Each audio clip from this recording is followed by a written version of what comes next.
Thank you.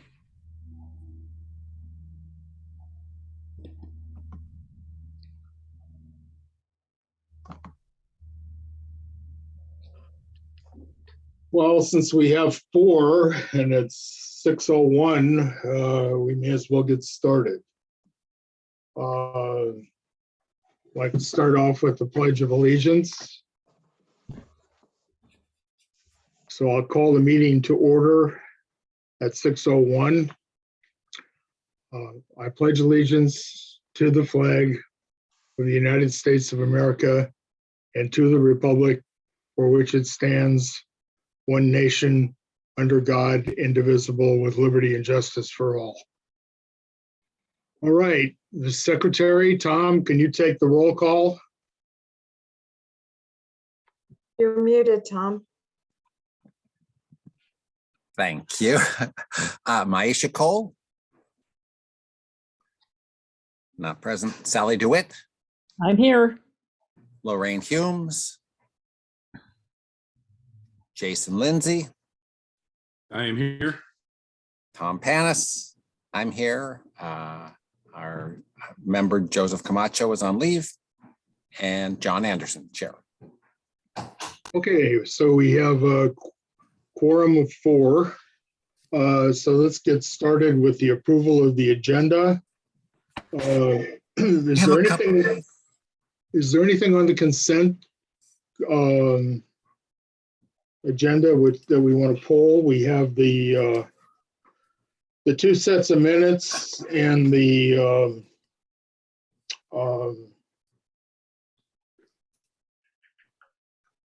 request log. I'd like to talk about minutes for just a sec, and also I have a kind of general procedural question. I don't know if you want to talk about it now or later. You know, at the very head of our agenda packet, it's talking about some parliamentary rules, and it's regarding tabling something. It says that the motion must say when it's supposed to come off the table. I think it's supposed to say when we're going to table it with a date certain that it should come back in the future. So I'm not saying we have to talk about that right now, but I think, I don't know who decides that, when we should do that or what we should do about that. That gets into the point where we're dealing with action items. Okay. Which this may or may come up tonight. We have 1 action item that I'm aware of, but so if there are no issues with the agenda, we'll move on to public comment. I wanted to talk about the minutes for a sec. Oh, okay, go on. But I'm sorry, if we pull them, do you want to talk about it right now or like when? No, we'll talk it when we talk about them when we get under the consent agenda. Thank you, that's great. Okay.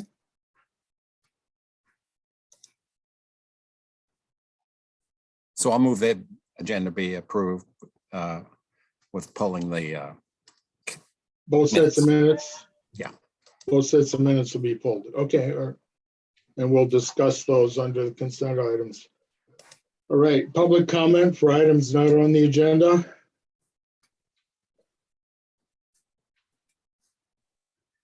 I don't see anybody's hand raised. Can I interrupt for just a second? Yes. Did we count Lorraine as here? Because I believe she just joined. Yes. And so did Maisha. Excuse me, John, when people show up mid-meeting, they need to state to announce that they've arrived so it can be noted in the minutes what time they join the meeting. Otherwise, you don't know whether it's at 6:01 or at 8:01. Okay. Yeah, so they're both at roughly 6:05. Thank you. and also we have somebody here by telephone ending in 1874. Be nice to know who that person is. Public member, I don't know. Hello, it's Leslie Reckler, board member. Thank you. Thank you. Can offer a second to the motion to accept the minutes with pulling the one item for consent. Well, have you asked for items to be pulled? You asked for public comment. I was under the impression we were gonna we're gonna discuss the minutes. We're gonna pull the minutes from the consent agenda and discuss them at that time, Which set of minutes? both sets. Okay, Okay. Any further public comment?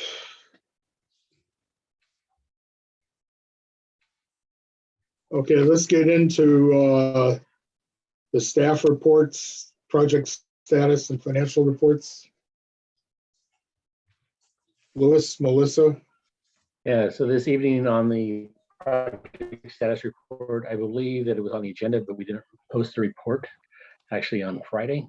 So we can present it, but just want to make sure you're all right with that.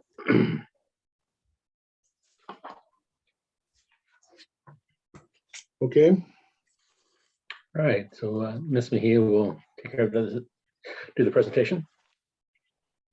Right, so for Riverside School, we have erected the trash enclosure, so you can see it down there in the bottom left. And so it's very near completion. There's a couple punch list items that are still left. We were very excited that our metal siding finally came in. So that prompted the ability to complete the trash enclosure portion. We also got the final tables for the outdoor dining area. So those have also been installed. So this project is very close to being done. And so now we're going through the closeout and punch out process.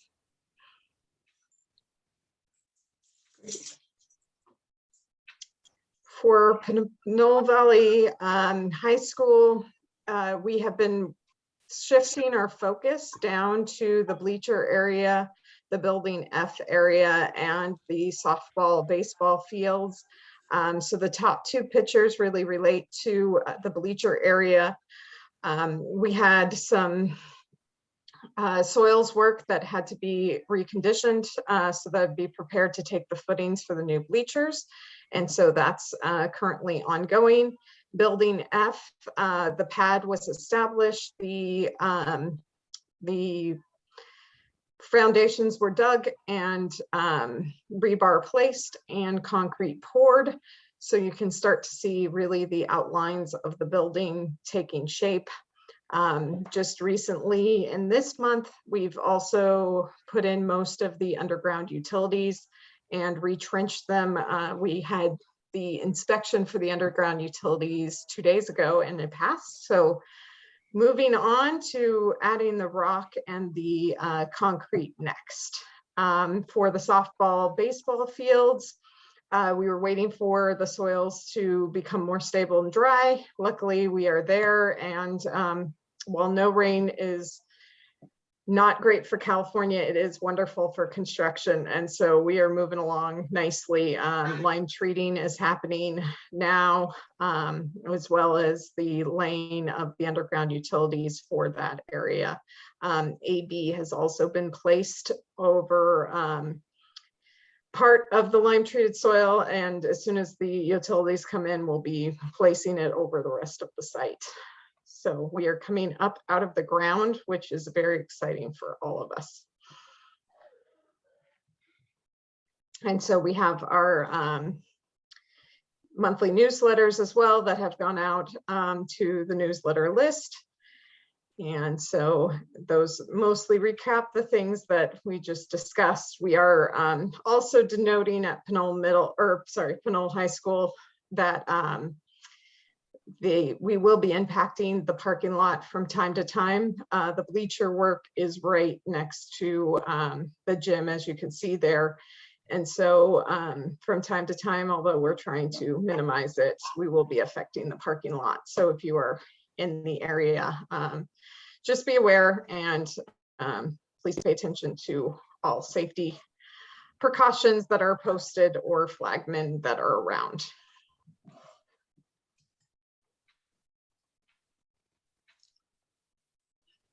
Ellen, Yes. I'd like to make a suggestion on your newsletter. How about sending those to the county libraries in the areas near the schools? And they could post it so that if someone isn't on your list, they're aware that things are happening and what's going on. It might be good to publicize it. That's something we'll definitely look into. Do you perchance have contacts with local librarians? I can give that to you. I'm working on it to send out our annual report 20, so I'll get with you on it. Oh, excellent. Thank you. Mm. Any other questions? One, sorry, since you brought up bringing it to the county libraries, just keep in mind that Richmond is not part of the county system. Yeah. And we are the 3 times bigger than any other city in the district. So I didn't want Richmond to slip through the cracks just because we thought that it was going to everybody because they were assuming they were county. Good All suggestion. the other libraries in West County are county libraries. So. Great. We'll note it.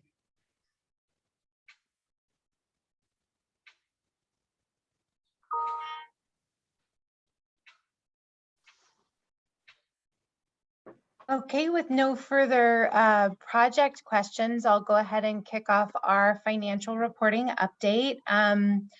First, I just want to share with the group today, many of you know Sinja Cha. She worked in our department for a number of years, I think, and brought incredible transparency and accessibility to our financial reports and really laid a strong foundation. She has been promoted and she is now the Executive Director of Business Services, which we think is wonderful for the district. And we know that she'll bring everything that she can to that role.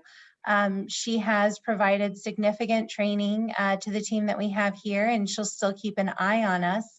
But you'll no longer see her pop up on our AP position control reconciliation. And I just wanted to make sure for those of you that didn't know that I shared that news with you here tonight. A couple of other kind of major board updates that have affected our financial report since we met last. The board did approve project budget increases for both the Hercules High School and Middle School Science Building Classroom project, as well as for the Shannon Critical Needs Project, and officially approved our first Measure R project budget, which will be for the Kennedy High School Fields project. And so now I'd like to take just a couple of minutes to kind of highlight those things as we walk through the financial reports. So as you recall, we kind of have our first report, which is our overall report, which identifies essentially our entire program across all of the projects. And so one of the major updates that I shared with you, you can see as we get down here to Kennedy High School, you can see here that the Fields, Bleacher, and Press Box project is now here. That project initially began with another funding source. And so we have the architect on board. The project is actually in DSA now. And so that's why you'll see there are already some commitments and expenditures against that project. But since this is our overall report, this right here, our lime green report is our 2016 Facilities Master Plan carve out from our overall program report and reports on our 2016 Facilities Master Plan projects. So we actually have a new report that we're presenting tonight because our Measure R Kennedy budget actually wasn't part of the 2016 Facilities Master Plan. It'll be incorporated and be part of the overall Facilities Master Plan that'll be coming to the board later on this year, which will incorporate kind of Measure R as we continue to work through that process. So you won't find it on the green report, but what you will find on the green report very specifically is you will see the project budget increase. So you can see now here under Shannon, that might be too small. Maybe let me make this a little bit bigger for you. Financial reports, I don't have the pretty pictures that Ellen does, so it's a little bit harder to see. So you can see here under Shannon, as now reflected and board approved, you can see the original critical needs budget of 7.1, the board approved increase of 2.2, and the new budget of 9.3. And so as mentioned, that was also approved for Hercules. And so for Hercules, you'll see that board approval updated and reflected here in the financial report. Also, some updates that you'll find here on our report 13. We've added a new note so that we could capture Kennedy. So one of the things that we've done historically, and I think this is really through the fantastic questions that come in particular here at this committee meeting, is we indicate all of the board dates and the project budget increases. So you can see Shannon and Hercules are highlighted here along with the board approval date. And then we've created a new note, note 6, which is capturing our Measure R projects. So you can see here, Kennedy High School, the $6.6 million budget that was approved by the board. Great. So here's our favorite kind of monthly review. And so again, duplicative information, but everybody likes to see it in different ways. And so you can see here the monthly burn rate. You can see that the second quarter pooled earnings are reflected here. And then you can see those board approved budget updates. Also reflected in our site budget authorization form, the same information, but I'm going to skip ahead because I've got something exciting that I want to share today, and that is, I'm actually going out of order. I'm going to skip ahead for a second because we went from lime green to orange, and I want to show you really quickly, and then we'll jump back. Here is our Measure R. So we've got the gray, which is everything. We've got our lime green, which is our 2016. We went for it. We're salmon, we're orange, I'm not quite sure. But we now have our first official Measure R budget report. And this, you'll see, looks very similar to the green one in that it provides additional information that we're tracking from the very start. And so we wanted to kind of share this report. I think as we continue to work through the master planning process for Measure R, we'll continue to work together to make sure that these reports are still as easily accessible and that everyone can find what they're looking for. But this is our first shot at Measure R that we wanted to share with you tonight. And so now I'm going to go backwards to kind of that giant financial report that we shared. This is one that we share from time to time. It's not something that we provide at every meeting because it does provide a level of detail that could potentially affect our procurement process. But it's how we want to really show you the work that we're doing and the work that's really described in our program management plan. And so each one of these project budgets is broken down across a number of different cost codes that really represent the different types of work that we do on the project. And so we want to bring this report to you from time to time so you can see the work that we're doing as we continue to plan for our projects. This is something that we look at as a department, and we take kind of all of our different lenses and look at this. I'm looking at it from a procurement standpoint. Ellen's looking at it from a project standpoint. And then we have our fiscal team as well. And so this is really how we make sure we have the right money in the right places so that we can continue to move the project forward. And as new information comes, sometimes right? We want to make sure that we have everything in the right place. And so this has been a tremendous help for us to look at our projects, not only in their current fiscal year, but across the future fiscal years as well, as we start to understand, are we going to get out of DSA to do this project in time this summer? Is this going to push to next summer? Those kinds of things are what really inform this information. And we wanted to bring it and share it with you because it's been a while since you've seen it. And that actually concludes my presentation for this evening. I'd be happy to answer any questions. Helen or Melissa? Hi. Hi. Could you go back to the salmon colored Measure R one? Yeah. Now, this is the first money spent on Measure R, right? Yes, that's correct. Is there any way to show on this page or somewhere where we know we sold 75 million in bonds? Keeping track of this to show how much we have left in that. You see what I'm trying to get to?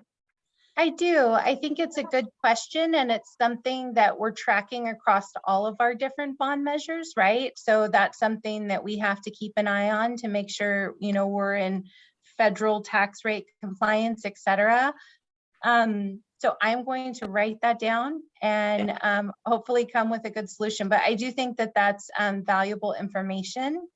And because what happens is a lot of times, like C and D, it said, well, if we don't get finished this, we'll go into the next bond measure, you know, and we want to see how much is taken out of this bond measure for absolutely previous bonds.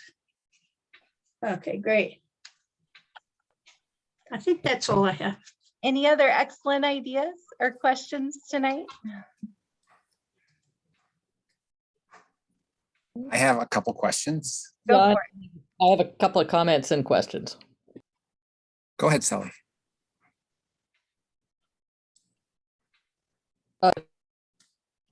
Sorry, mute, unmute.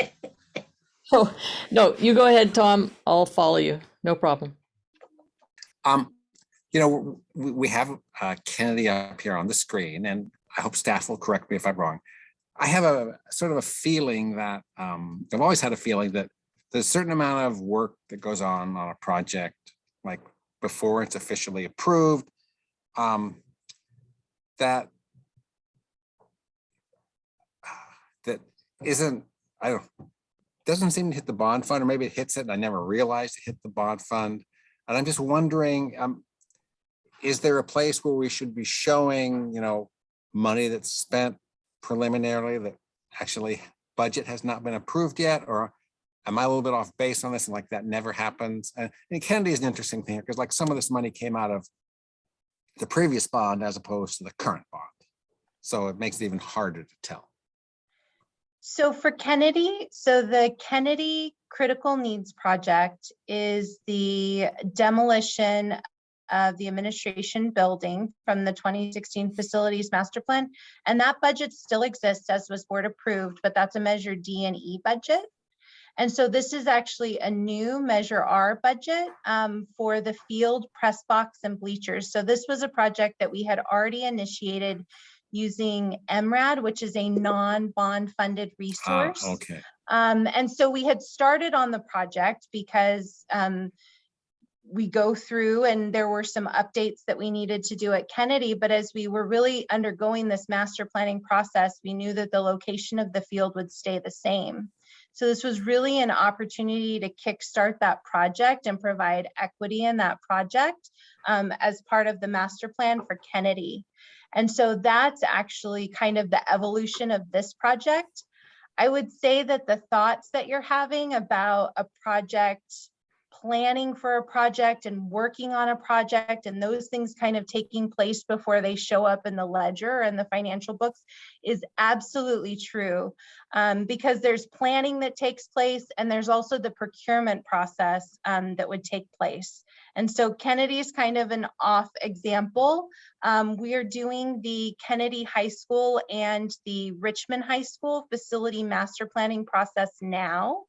And we are using dollars from D&E to do kind of that initial planning for what will ultimately be the options for the board's consideration for the reimagining of Kennedy and for Richmond. But those are showing up in the bond because we had the board approved budget and we did the procurement and we brought those forward that way.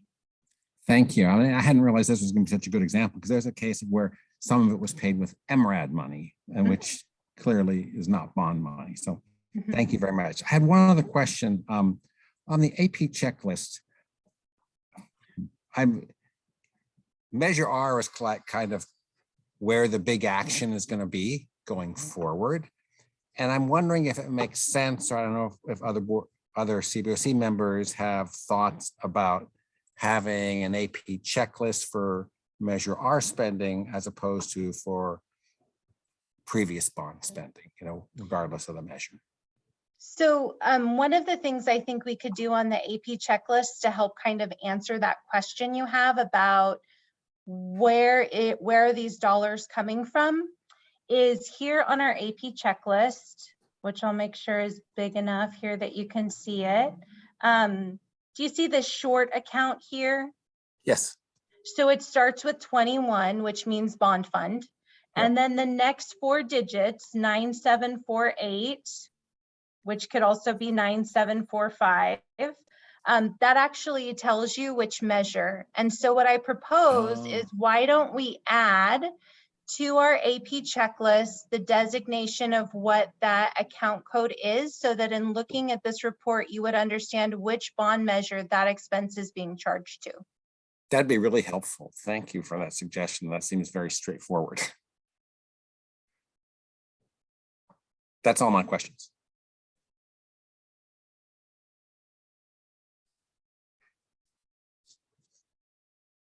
Okay, so I'll jump in here, and this is all very interesting. So I'm thinking that the questions about Measure R and so forth are probably something that you could add to Report 13.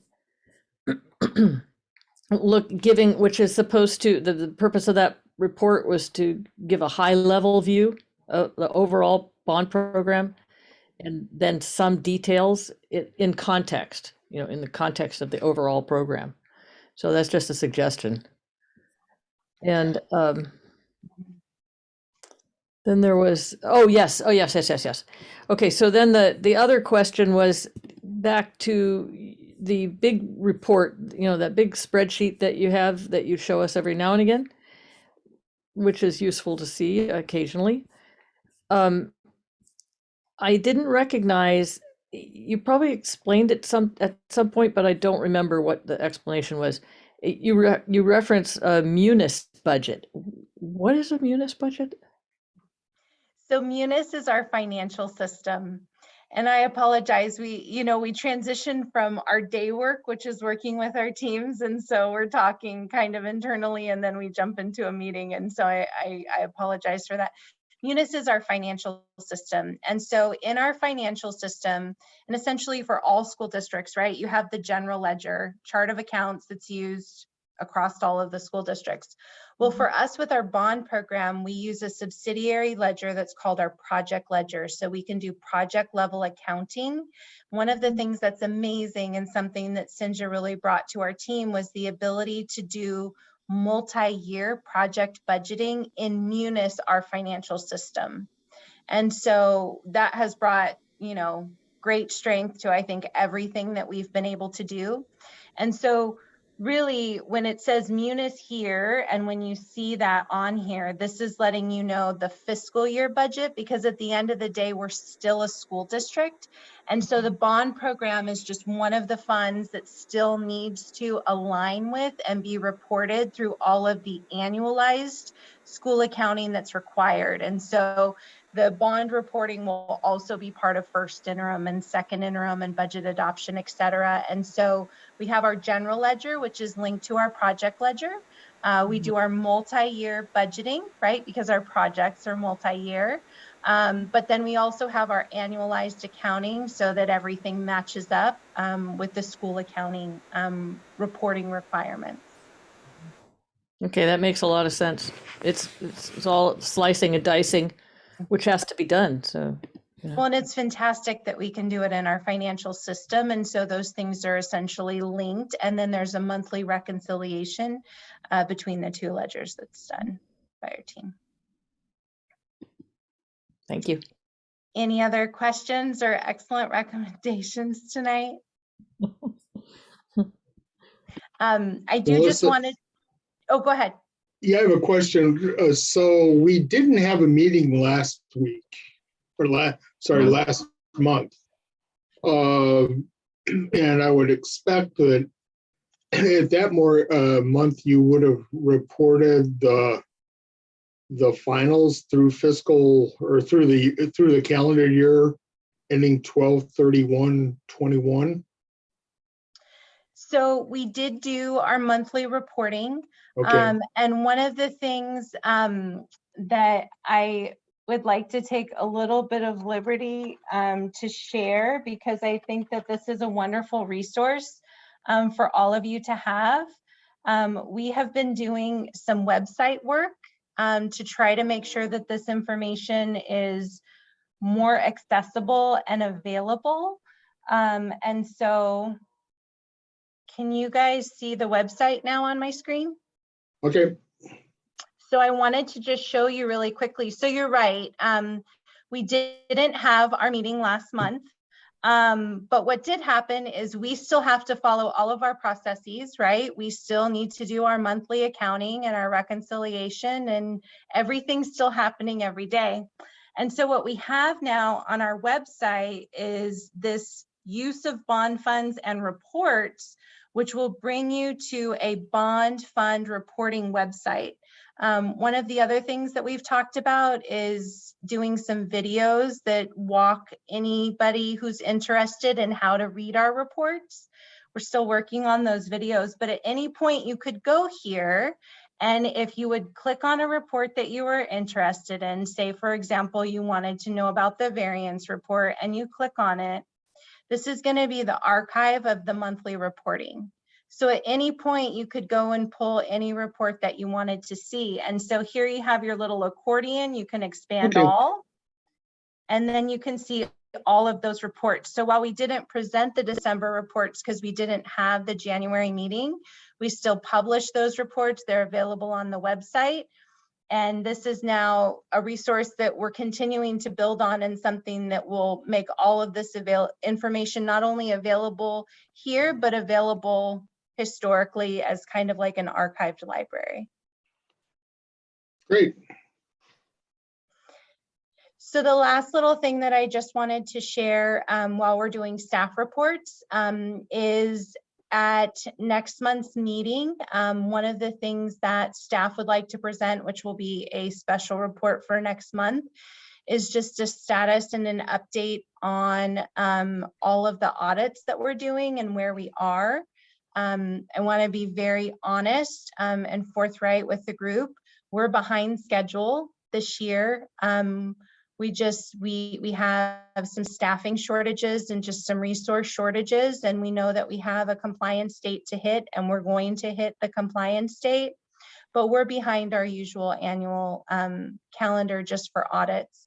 We're still going to maintain all of the commitments that we've maintained, but the timeline might just be a little bit different. And so Mr. Panis put together kind of a really good outline skeleton of the audit reports. We're going to be working on filling that in.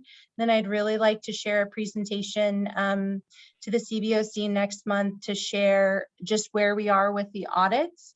And how the bond program management plan can be used. Because one of the questions that's come up is, how does a community member look to see for the implementation of a recommendation? And so this has been a topic that's kind of come together, and I think the timing's right. So if the stars align, we'd really like to bring that as a presentation next month to share with the group, if that's okay with the group. Yeah. Yeah, good. And that completes my presentation. Any more Melissa? questions? Yes. Yeah. On that topic about bringing the report next week or next month, it'd be real good to give us, because we have those old recommendations from the previous one, to maybe take a couple of those recommendations and take us through the PMP so we can find out to see that they have been completed. Absolutely. Great, appreciate that. We'll take all the help and all the extra eyes we can. And we may pick up a little bit. We may pick up a little bit more on this later because we do have a discussion of Tom Panis's questions on the audits. So we'll maybe have a little bit more discussion later. That, well, if everything, nobody has any more questions, thank you, staff, Melissa, Lewis and Ellen, and let's move on to the next item, which was the consent agenda. So we have two items, the 2 minutes we've pulled from the agenda that we will discuss.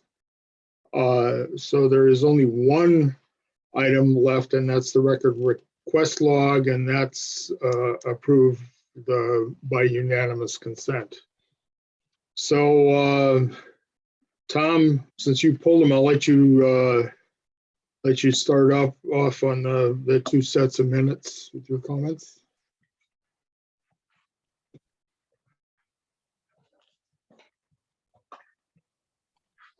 You're You're muted. Tom. Thank you so much. We just wanted to hear you. I apologize. It's only the November 15 meetings that I meant to pull, not also the December minutes. But in any case, when I watched that, I didn't actually attend that meeting, but when I watched the tape, I have a very strong recollection that the September and October minutes were not actually approved, they were deferred. But these minutes say that the September and October minutes were approved by the CBOC. I don't know if anybody else has anything to weigh in on that, but I just wanted to see if anybody else had the same reaction, if we want to hold off or what.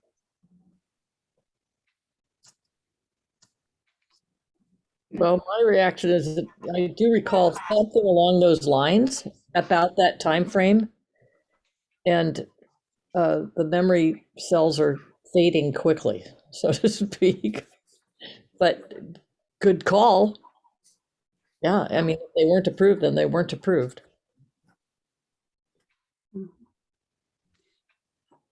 I have My recollection is that they were approved either in November or December.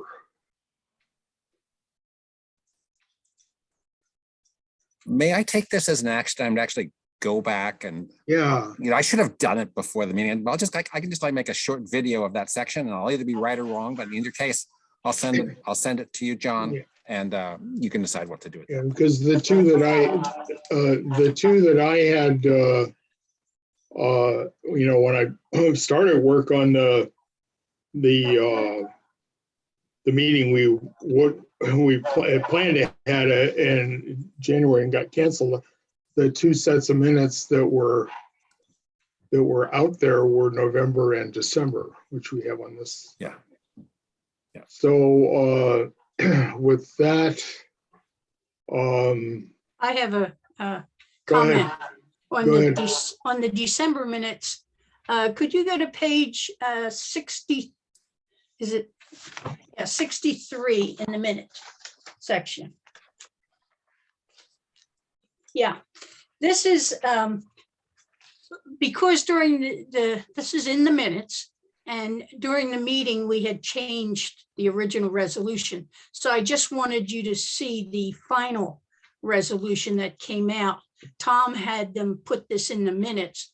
I had also sent it and hoped that it would be in the regular report so that it would be just for historical purposes. But I just want to call your attention that this is the final resolution that we voted on. And on the bottom of that, could you move that up a little bit so I can see the bottom? Yeah, it might be a good idea on these resolutions to put the date they were approved and the count, the vote count. Would add some more information to it. What does anybody else think? Okay, maybe we can do That's that. fine. Okay, great. And we should probably put this on our website, Yes, that was place for resolutions. actually, Lorraine, when I had the draft minutes and you had sent me this version and I attached that to the minutes. Yeah, And it was pending. So when we put them on the record, we'll make that change mhm, with the vote count, the vote count and the date it was approved. mhm. Great, thank you.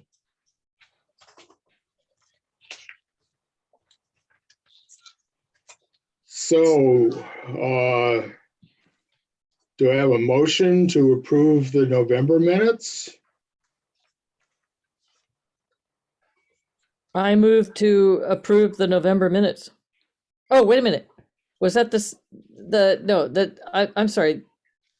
Well, hold it, Sally. In effect, both of these need to get a little bit of resolution.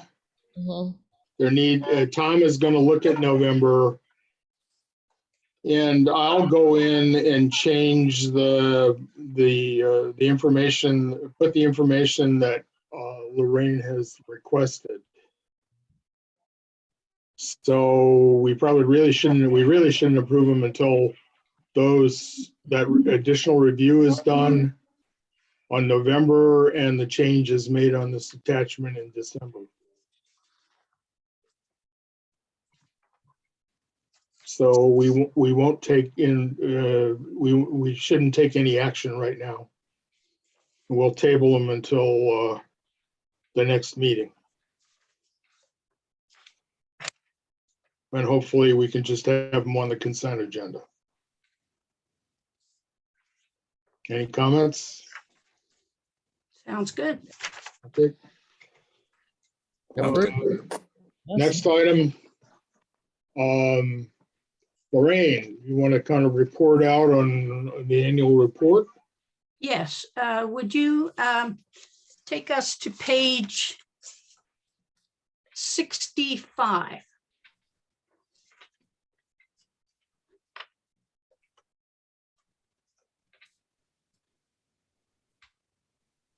Yeah, go back to 64. Let's see what that looks like. I have that listed here.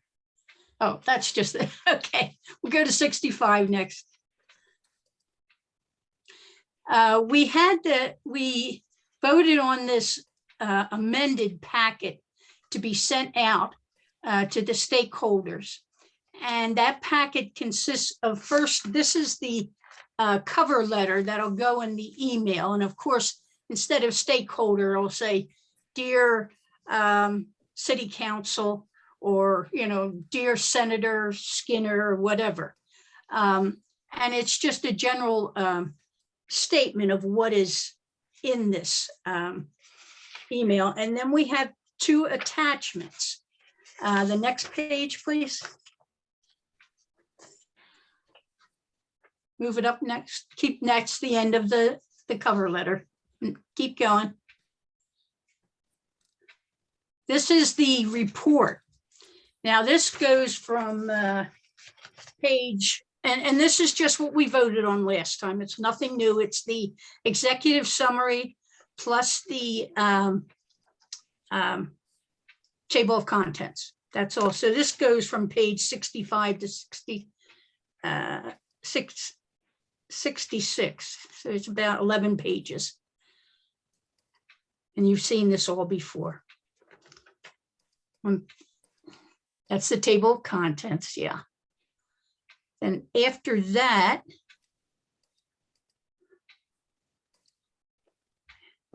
you want to go up to page, yeah, this is the recruitment letter. This was in your packet. And this is just telling, since we're going to be sending this out to the city councils, we're going to be sending it out to the senators, to the, so that they can do, if they know of anybody, it would be real good to have them on the, know about that we need positions on the board, on our committee. Okay, next. Oh, this is just what we gave in the last time, where the distribution list. And I wanted to update you on that. Let's see.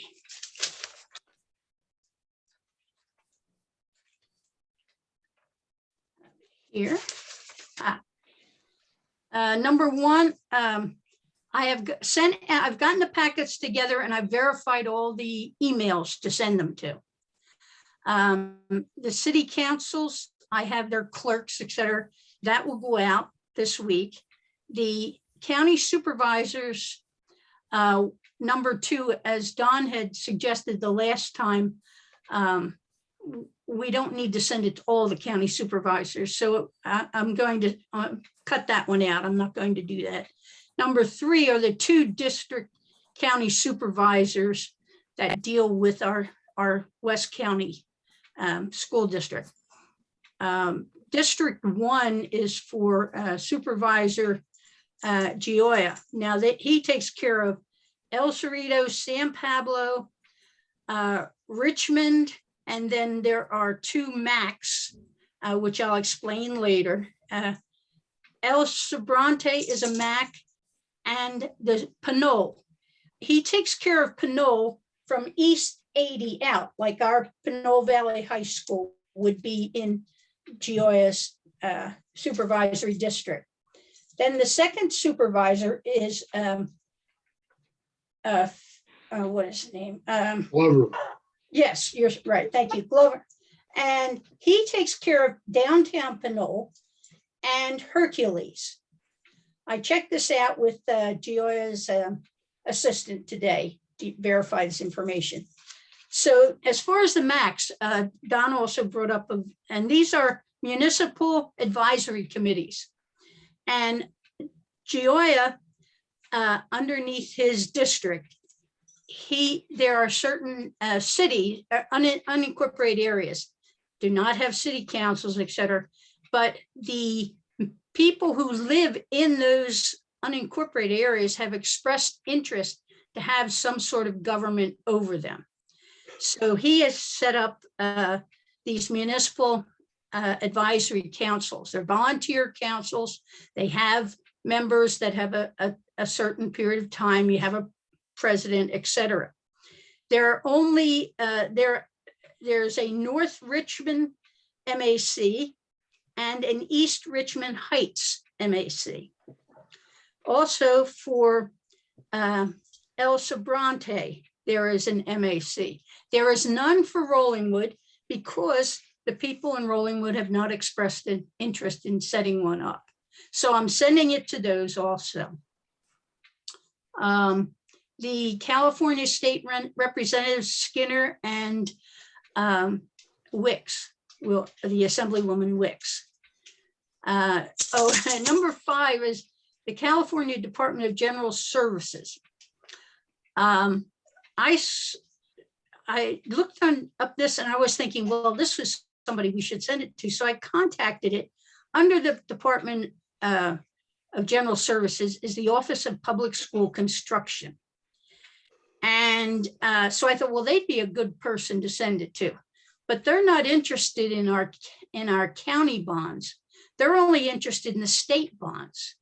They're the people that do the DSA when we're talking about getting architect drawings or whatever. Okay, they're interested in safety. They deal with the state bonds, like you'll have a California state school construction bond. I think it's like $42 billion they do. Now, the governing board, the OPSC are like the workers. They write up the policies and all, and they do it for the State Allocations Board, SAB. The State Allocation Board is made up of senators, assembly members, the director of finance for the state. There are several members on that. They're the ones that give out the money for the state bonds. And you'll see this on our financial report. On the report 13, you'll see up at top SAB or OPSC. And that's who these people are. So that wouldn't be appropriate to send it to them. So I'm cutting them out.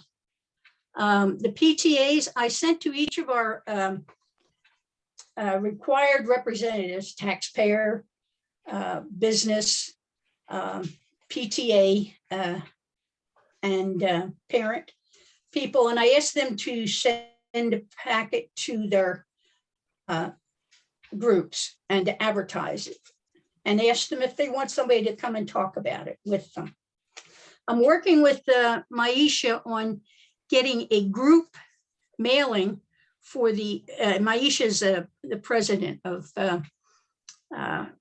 Michelle Obama School.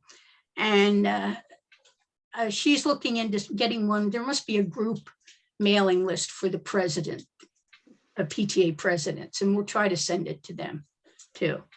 I'm writing the press release number 7 and 8, the hard copies. As I said before, I'm getting email addresses for the libraries, etc. So that's the update on the annual report distribution list getting out. Any questions on that? Sally? Yeah, I'm curious why you gave an explanation, but I didn't quite understand that you're taking OPSC off the district list. No, well, because they're not in charge to make sure that 60 days after a bond has passed and on the minutes, it gets in the CBOC is formed. They're not in charge of any of that stuff. They're just interested in the state construction bonds. They're not interested in the county one. So we've got to get somebody, and maybe it's the county Board of Education or the county supervisors or somebody that's your, we'll have to work on that with the legislative group, maybe in CBOC to get that, because there isn't anyone. I mean, there are these laws and they're all shall laws. They're not may laws.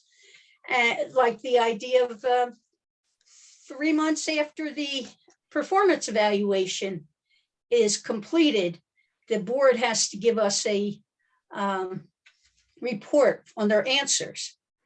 The idea that when you do a compliance statement, nobody ever looks at it to see if there's anything wrong with it. I see. Yeah.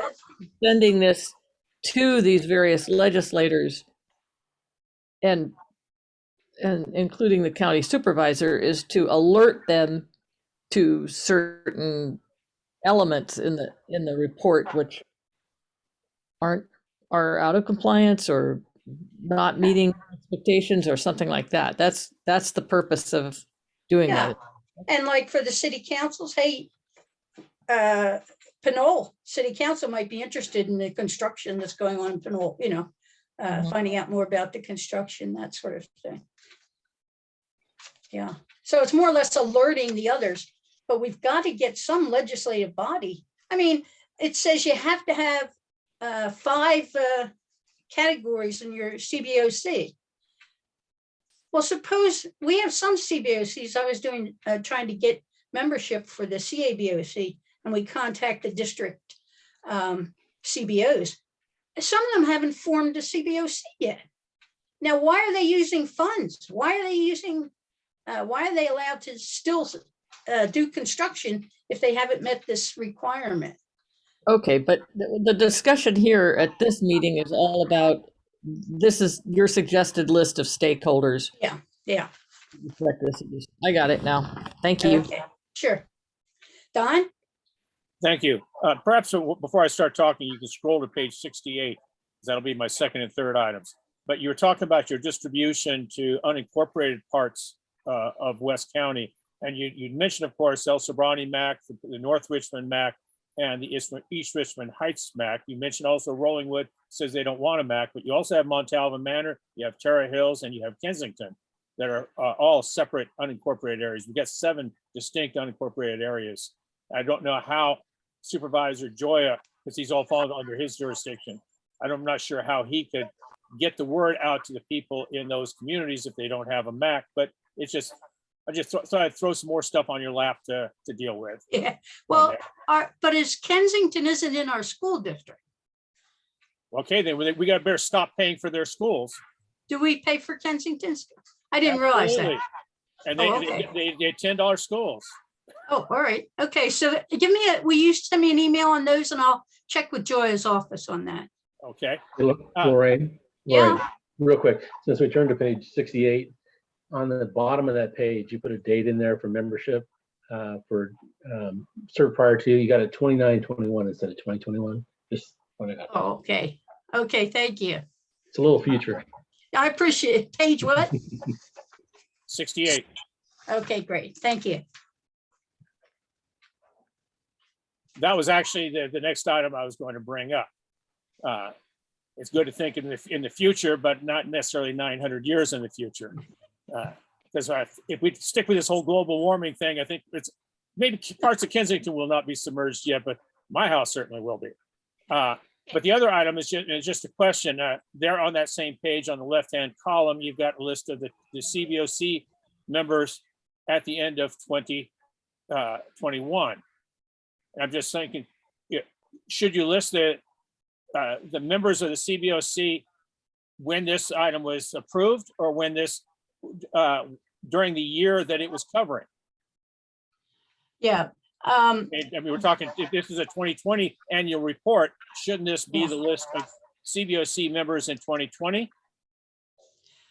Well, we have the, in our bios, I think we have people, but they didn't vote on it. These are more or less the ones who voted on it.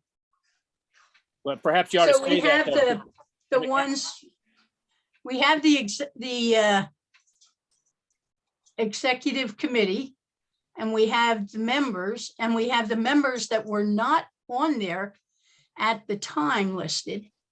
So I don't think we have to have the older members that did nothing with this report. Okay, so Now, in our bios, we have them listed. can I speak now? Sure. Thank you.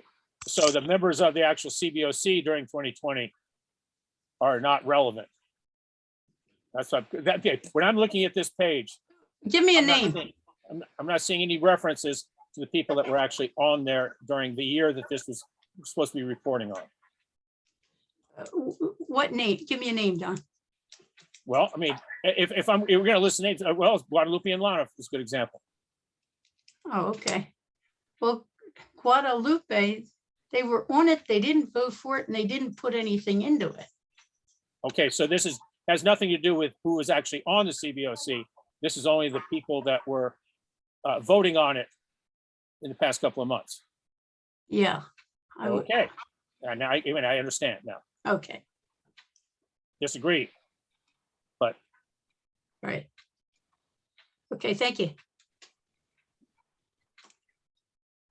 Any other questions? I can't see, I only see 6 people. Anybody else have a, speak up? Okay, thank you.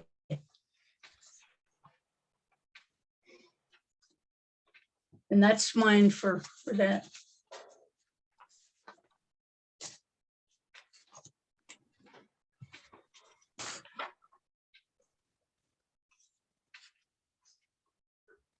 The part B, I guess, John, you want me to do that? Or you should do that. We need a chairperson for the next annual report. And members for the committee, we've got to start getting that. John, do you want to do that? You're mute.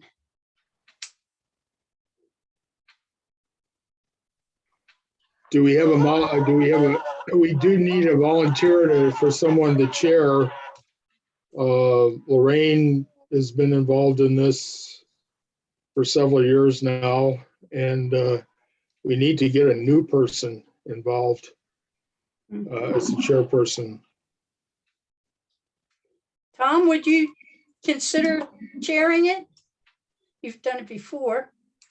And then I look at it as we need 3 people. I'd be willing to be on it, but I don't want to be the chair.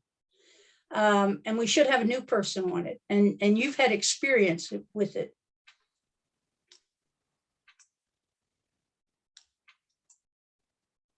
You're mute. Do you want to stay mute? Yes, I'd be willing to be the chair of the committee. Thank you.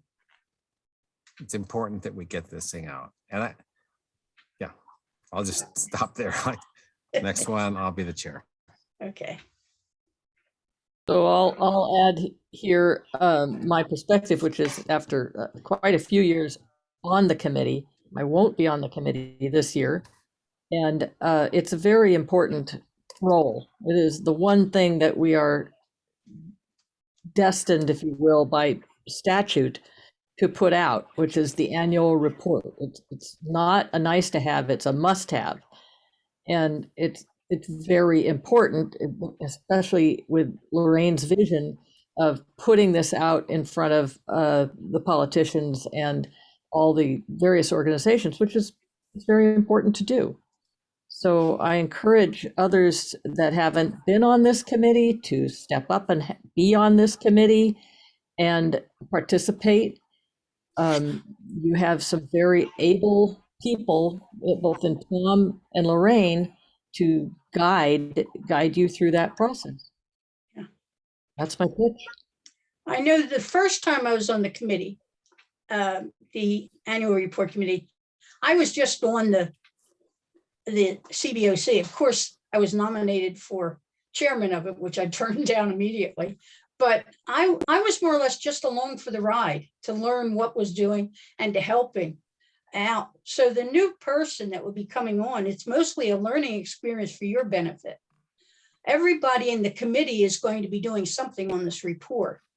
So I would suggest that the new people, Joseph, Maisha, Jason, one of you step up. We need somebody to step up, and it's just for to take the ride. So you learn what's going on behind the scenes.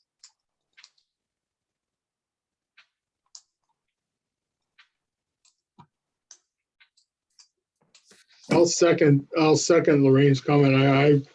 I was on it for 2 years, and I got on when just as I came on the committee, and I did learn a lot about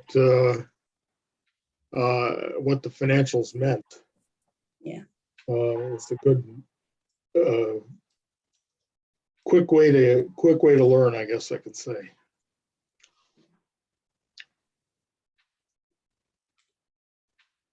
Do you want to table the third person until later? I think we can table that. I think we can have, at least we've got it set. Somebody to chair it and one other person, but we need that third. We do need to settle on that third person by next meeting. I'll step up. Or if somebody wants. Jason. Was that Jason? Yeah, it was me. I'll do it. All right. Good man. Thanks. Well, Thank we're you, settled. Jason. Then. This is one item we don't have to address then. Great. Thank you.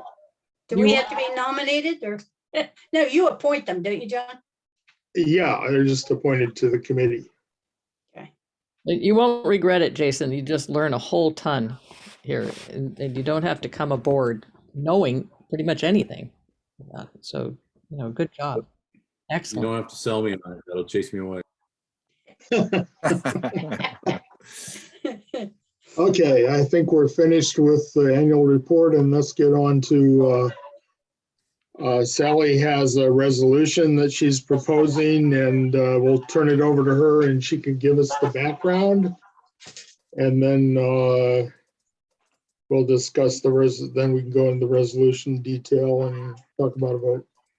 Yeah, so I sent out a lot of background material and tried to make it clear that 1-page summary, 2-page at a glance. There is a 13-slide show, which takes about 10 minutes to go through. And I can switch to that. I have to ask Melissa or Ellen if you received my email and if you're able to put the slideshow up. And you don't have, I'm not asking to have that happen right now, but I'm just asking if you received it. Okay, perfect. Okay, great. Thank you. So the resolution itself is a page and a half. And this was put together by the organization CBOC. We affectionately refer to it as CBOC, C-A-B-O-C, which stands for California Association of Bond Oversight Committees. And this is a state level organization that was formed in the last, year or 2 years, whose mission is to support CBOCs all over the state.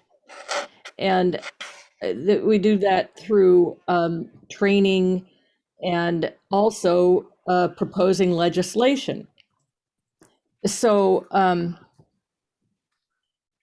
we've proposed legislation. KBOC has proposed legislation at the state level, which is in alignment with the Little Hoover Commission. And I don't want to get too complicated here if you haven't heard of these organizations before, but the Little Hoover Commission back in 2009 and also 2017 put out robust reports about bond oversight across the state of California. And it was not a pretty picture. And this didn't just have to do with school bonds, it also had to do with infrastructure bonds and things of that sort, which I won't get into. But the point is that we're here at the state level, and so KBOC's role in this has been to take the Little Hoover Commission reports, both of them, and extract the legislative proposals that were included in those reports at the state level legislative proposals, and boil those down to actual proposals for legislation having to do with school bonds. So the focus of KBOC is on school bonds, not on all the other kinds of bonds at the state level. And so we have begun the process of presenting these proposals to various legislators, including our local legislators, but also others. And in general, where we're at right now in the process is our main target is not the 2022 session, which is about to start. There's a slim possibility that we could be included in that, but it's more, our focus is really more towards next year, 2023. We want to be ready with a legislative sponsor for these proposals, KBOC's proposals. And that legislative sponsor will massage KBOC's proposal for actual legislation, which is a whole nother layer of editing and massaging the proposals. So we're quite a ways away from actual legislative proposals.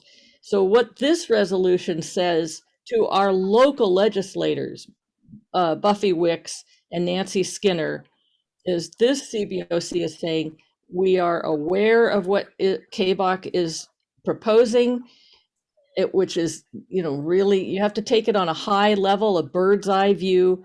We understand it. It comes from the Little Hoover Commission. We understand that. And we agree with it and support it. Please move ahead.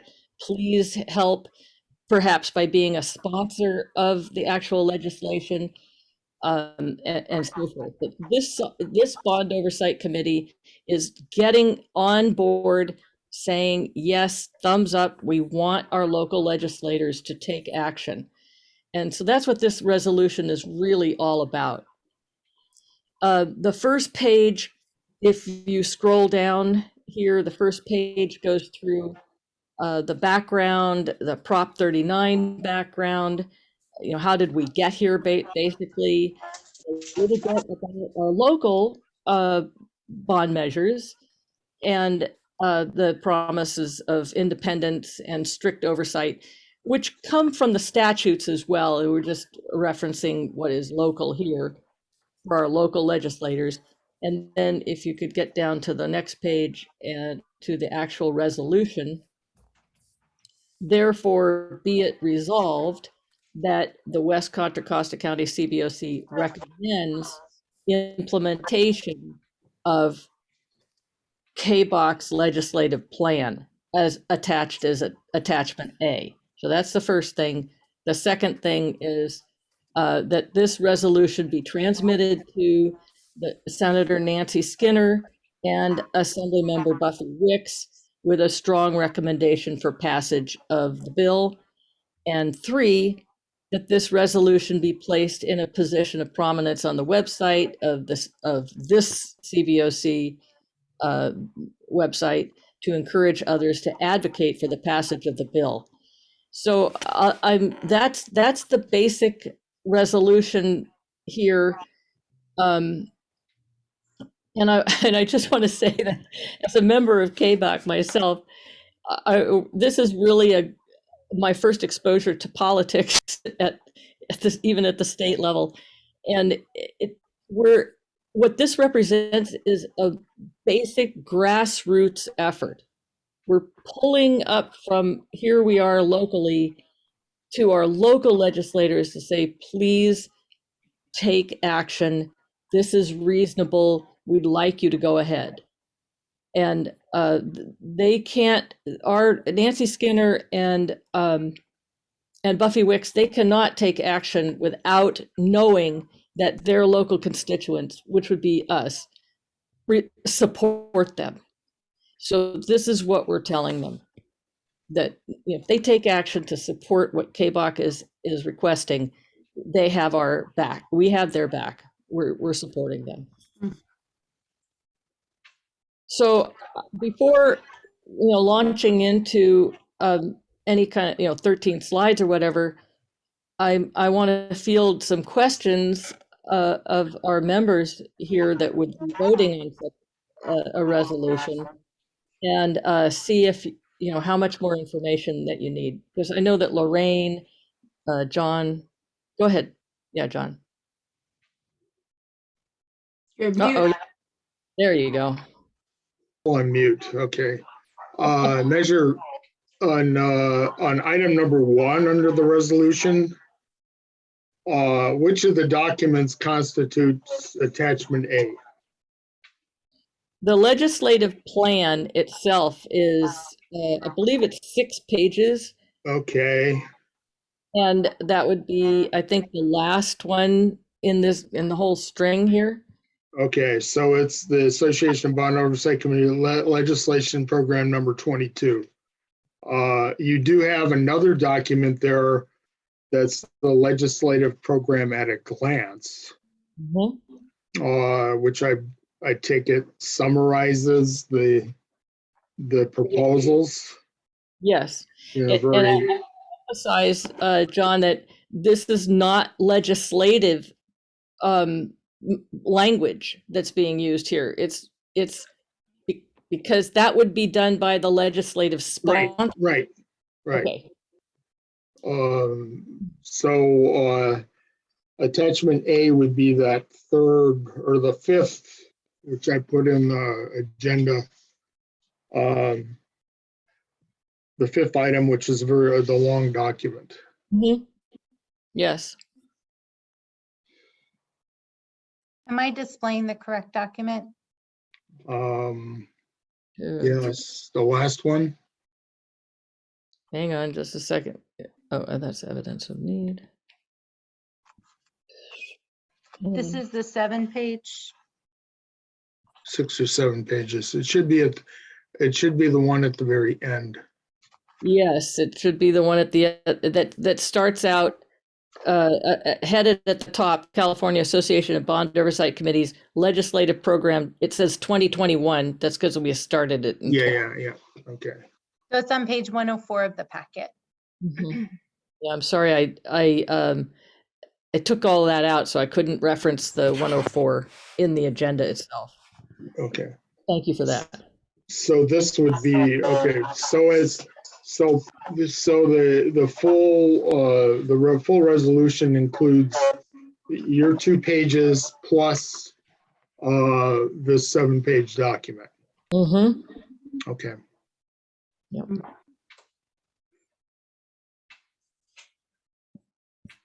Sally? Yeah, I would not personally send to Buffy Wicks and Nancy Skinner the 6 or 7 pages without also sending the summary, the at a glance, and other things of that sort that Okay. help lead people through what's fairly complex. You got to give them a fighting chance at understanding it. Sally? Yeah, learning. Yeah. Melissa, could you put up the at a glance section? It's like a chart.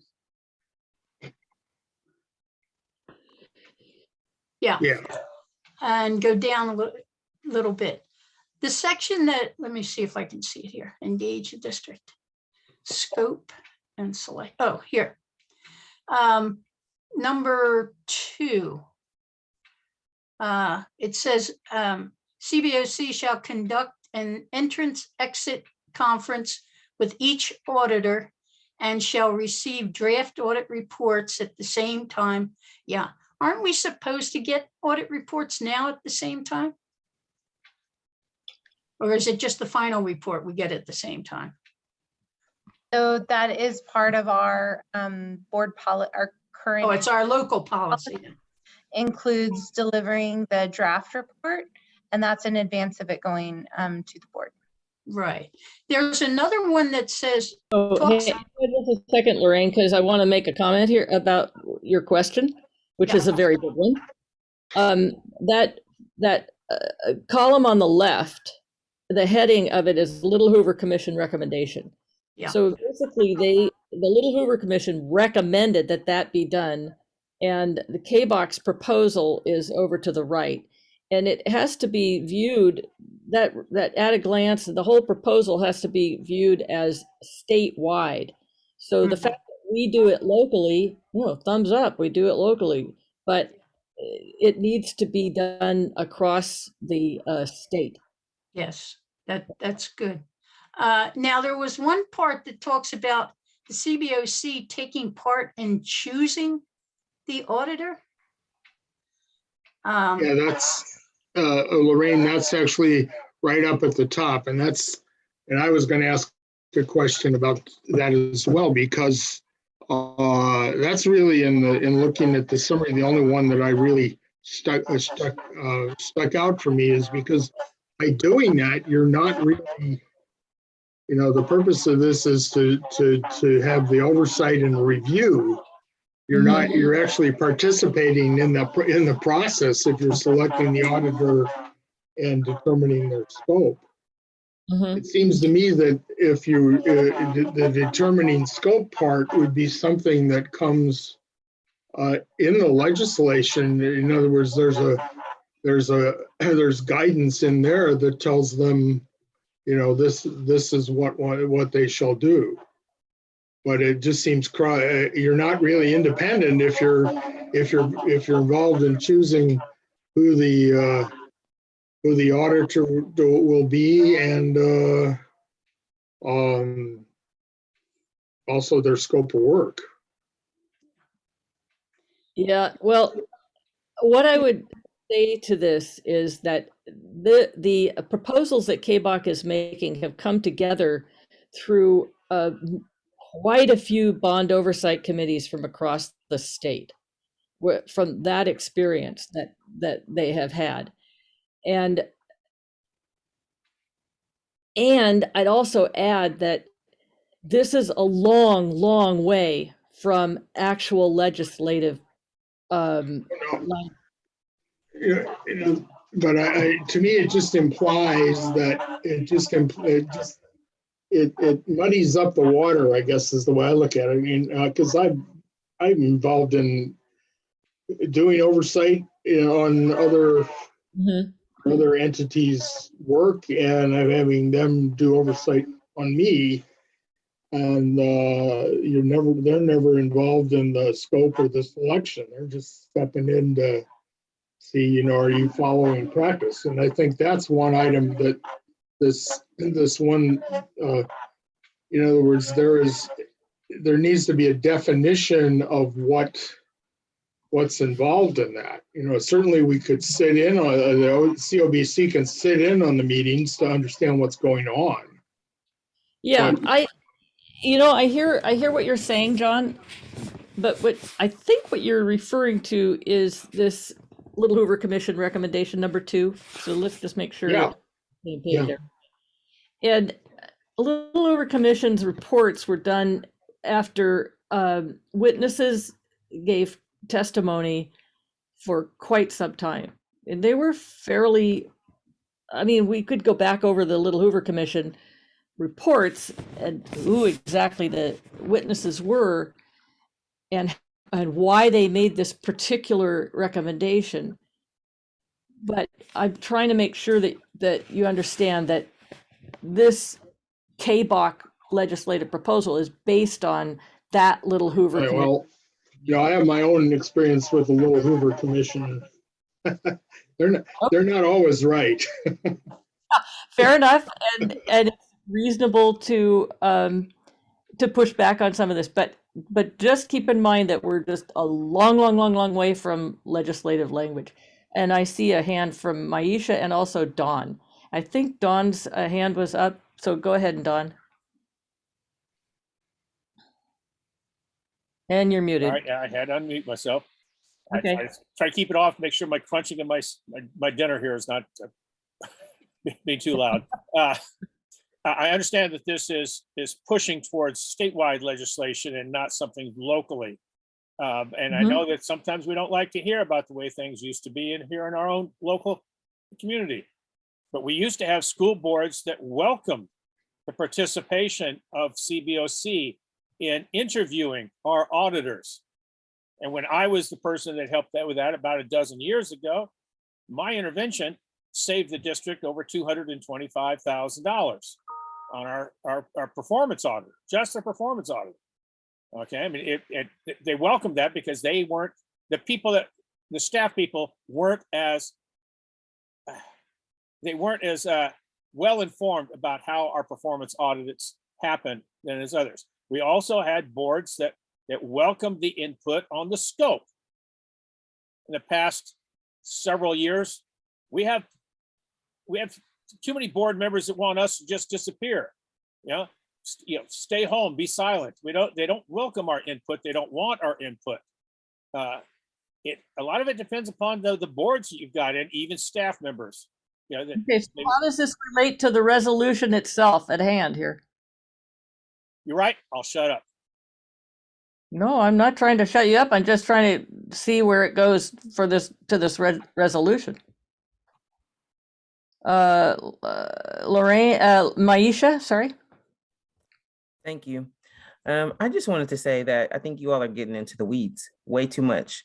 What Sally is asking us to do is just say that we agree to have a proposal to create some legislative language. We have no say over if a legislator will take this and become a sponsor and if they're going to use this language. So right now, I think we're getting into the weeds, and I think we need to stick with the resolution at hand and discuss, do we agree with pushing forth the recommendations from the Hoover Committee and the other committee? And I apologize, I don't remember the acronym. At this point, having a discussion about the specific numbers is pointless, it's futile. because this is not how it works once the bills go up. The ladder. Perfect. Yep, you're Thank right. Thank you. Okay, Lorraine, yeah? Yeah, along with what my issue is saying is I was going to ask, does this have to be all or nothing? Now, if we go back to the resolution, Mhm. can we go back to the resolution? Melissa? It's 2 pages up, Melissa, from where you are. There you go. Now that's the summary. No, right? Oop, oop, oop, don't go. There you go. There you go, right there. Now, number 1. Yeah. It says West Contra Costa County CBOC recommends implementation of the California Association Plan attachment. Transmitted, yeah. It's that language seems general enough. So you don't Mhm. have to take you don't have to agree with everything in the list. I think that's what I was concerned with, as long as, And it's just so far, you said it's just so far from legislative language. Mhm. Long ways. We're just saying, we understand that KBOC is making this effort. We agree oversight a bond oversight is very important. Please take note of this and move forward, even to be a legislative sponsor. yeah. This is getting much more detailed at that point. Once we have the legislative sponsor, then we get very detailed. Jason, you have your hand up. Yeah, so I agree with the language of the resolution, so long as it's necessary. I mean, I'm a little confused here. You have Prop 39, which was passed by the voters, that has a lot of this language in it, if I'm not mistaken. Yeah. So is it the intent of the resolution to say, you know, we have this, it was the will of the people to put it into play, and now we want to make it a state law? Is that the intent of the resolution? Good question. Thank you for that. No, this is not making a new law. It's not replacing Prop 39 or anything of that sort. It's adding requirements to, I believe it's the Ed Code, that essentially implement the law, the Prop 39 law, which was passed in the year 2000. And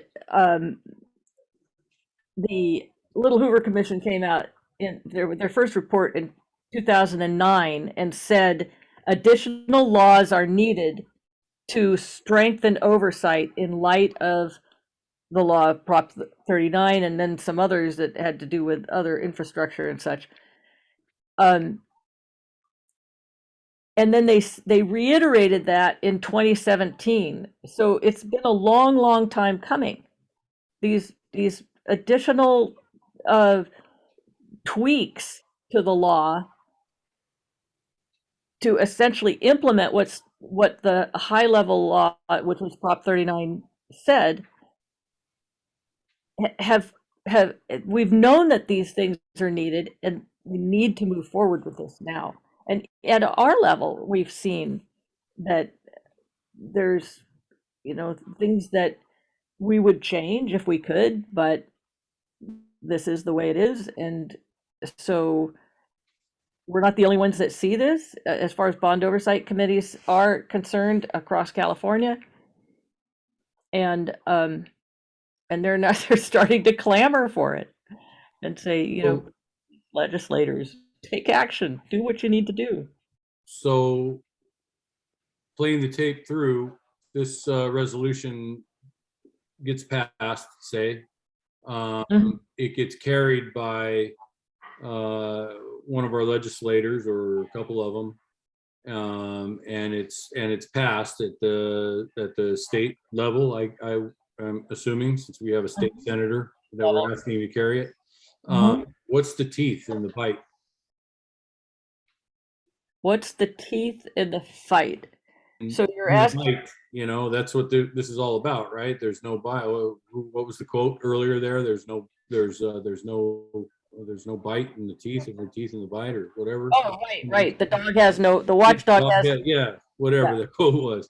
So what's the penalty? if we're continued, obviously this is in, because we're not the only CBOC that the boards don't listen to or don't acknowledge or whatever.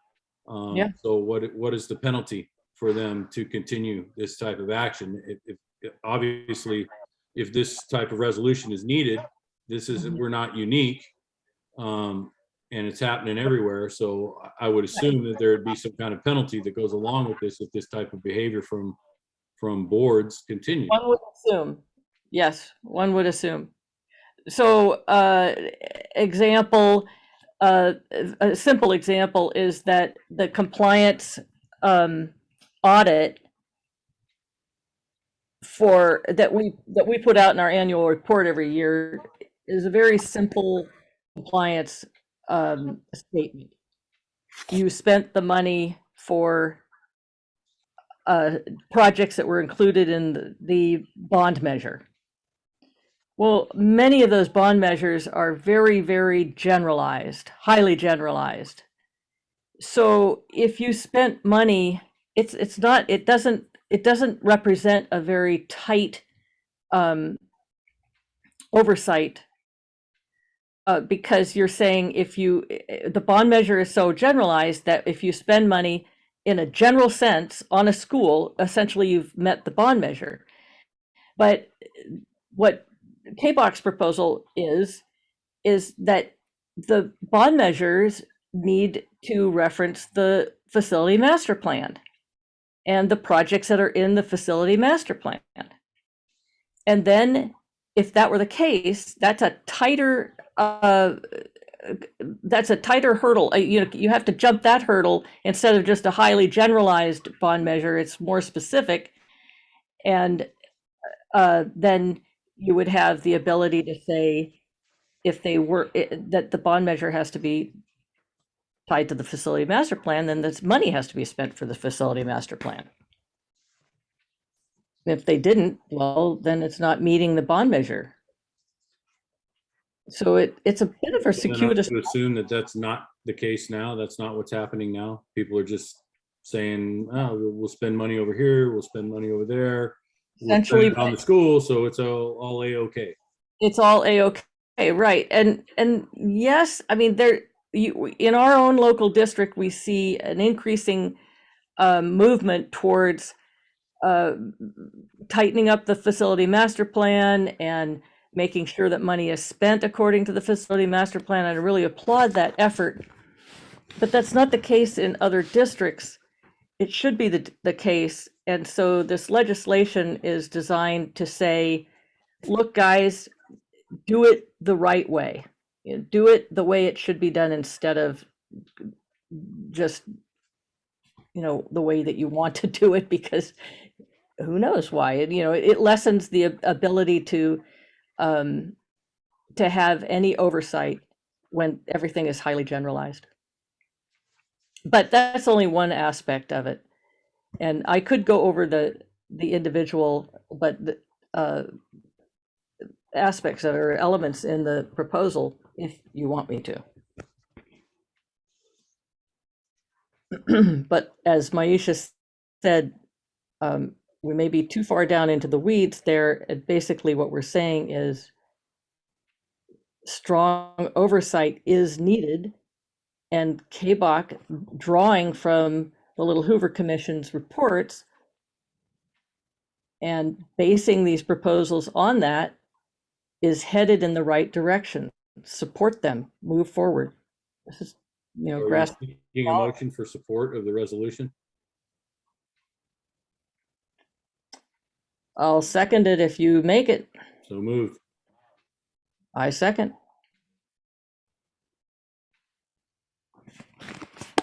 Shall we vote, John? John, you're muted. I have dogs too. But no, so we have Jason making the motion that we approve this resolution, and Sally seconding. Do we have any further discussion, I guess is my point.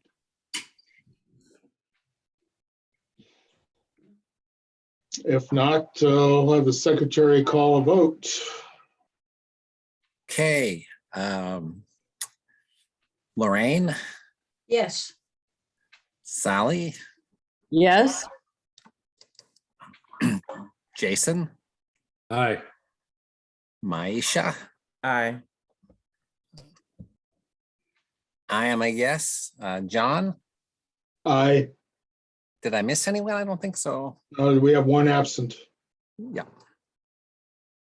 With one absence, passes unanimously. thank you very much, everybody. Mhm. Okay. Now on to the next item, which is a very brief discussion on our ad hoc committee with the board, with Sally and I and Melissa and Lewis on the policy revision. We haven't met since last time for various reasons. Issues with the last round of COVID and other issues with the staff that have come up, and we're working to have something come up here with it before our next meeting and hopefully get this wrapped up. I don't know, Sally or Melissa or Lewis, if you have anything else to say. But No, I think that's the same. I think We're all- we're targeting the same goal that you have. Yeah. So we apologize that it's been taking a while to get it back from the district. We do have a draft document. It's currently under review, but we're hoping to get that back to you very shortly. So we can have another discussion. Yeah, I on think it. my sense even the last time is that one more discussion might be a wrap. But so Yeah. hopefully we can get that done before a month from now, which I think we meet on March 14th as well. So, okay, Tom, Melissa touched on it with the audits, the audit schedules. Do you have anything to add on that? I don't really have a lot to add on this, although it does in a sense kind of dovetail with the conversation we just had about the CBOC resolution, because here we are, we're just like suggesting that we have something, I don't know, suggesting that we have value to add to the process of being engaged with the auditors and having something to say about the scope of audits. And we have traditionally tried to put together a schedule like this in the past. And I tried to just accelerate the process by putting together what we've done in the past and upgrading it for our current situation. And I certainly, if anyone has any input about things I've missed on here, love to hear about that. I know the staff, as Melissa said, is going to try and get the question marks filled in and give us a more formal presentation at our next meeting. If people have questions, I'm happy to answer them. Otherwise, I don't know if there's too much more to say here. Tom, Yes. I just wanted to say, if you look down on the column on the first page where you have the dates. Okay, good. Now you see down there under legal deadline for both audits, it's March 31st. And Melissa had mentioned something about it that they were behind. I thought she was referring to the FAI. But I looked down here and the evaluation of the auditor, a response to the auditor, when are they going to be, is it on here when they're going to present them? Do you mean when the auditor is going to present their audit, or when the audit, that I'm trying to remember, and I don't know if someone else can correct me. It's either March 15th or March 31st, I believe, is the March 31st. thank you, is the legal, the administrative deadline for getting that done. The district's supposed to reply within 3 months. Yeah. Okay, good. So they're going to give these audits on March 31st is the date that we have. Well, you know, now in theory, set. it'll be at the board meeting before that. Okay, because Yeah. we used to have a joint meeting and they'd present it to both of us. That's what I'm questioning. How is this going to be handled? So, and there's a lot of, good evening, everyone. So typical schedule from an internal staff side, typically by now we've provided all of the samples. And so, you know, typically we're seeing a draft report in February. That's just not where we are this year. We're still providing sample documents to the auditors now. And that's why I just can't cement any of these dates for this meeting. It wasn't that we didn't want to. It's just that I'm unable to give realistic dates. And so that's why, you know, we'll have much more information to share at the March meeting. So there is the legal deadline of March 31st. And so the reports will be delivered to the CBOC by that date. Currently, I believe there's a scheduled board meeting on March 16th, and the next is on April 13th. And so there's just a lot of different pieces related to this that we're still working on connecting. And so what we will have at the March meeting is not only kind of identification of these dates that align with just the reality of our resources and our schedules, which will still meet the compliance requirement. But also I'd really like to share some information with the CBOC about what the performance audit looks at, kind of what they're looking at from the district, and then the district bond financial audit. And then I'll also provide the updates on both of the supplemental audits that are the forensic implementation. Good, good. But I would say at this point, consider this a draft document. I don't think the dates on here, they're not real, right? We're not having that meeting tonight. And so, but I think it's a really good outline and skeleton for what we've reported in the past. And since we do these every year, it's a good thing just to kind of keep everybody aware of kind of what we're working on and what they can expect. But this has not turned out to be a normal year.